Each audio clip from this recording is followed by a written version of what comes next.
The Tick Collector.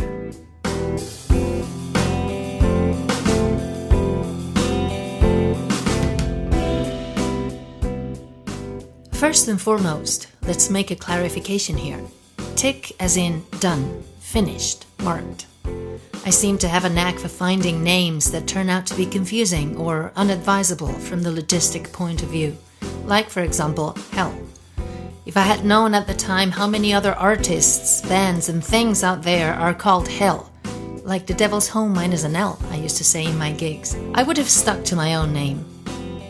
I know for a fact there are a couple of other Elena Marcos in the world, but as far as I know, they're not making music. So anyway, yes, I am the one who collects symbols that represent accomplishment or completion, as opposed to disgusting blood-sucking parasites. Although I'm sure they play their part in the circle of life and all that.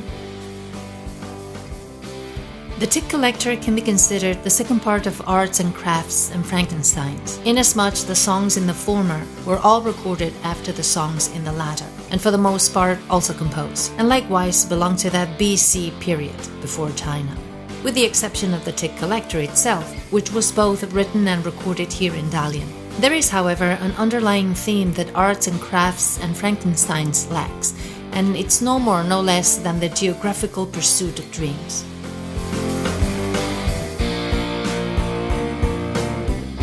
This is not a concept album though.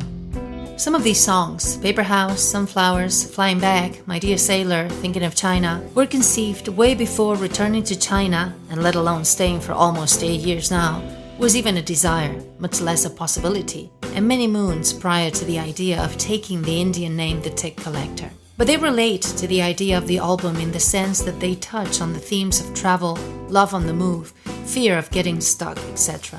The rest of the songs are pretty much chapters of the life of the Tick Collector, therefore consistent with the album, with one exception, Holding On to This Feeling. That one was made with a specific goal in mind, a goal different from the usual expressing myself one, that fell through, but I still liked the song, so I kept it for the album.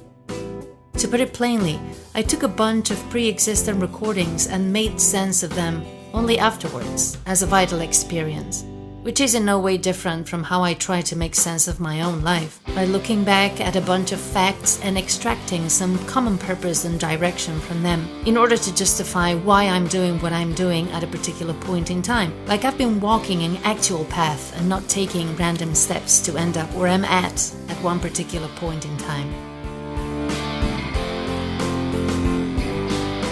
Well, I don't know what's going to happen to the Tick Collector.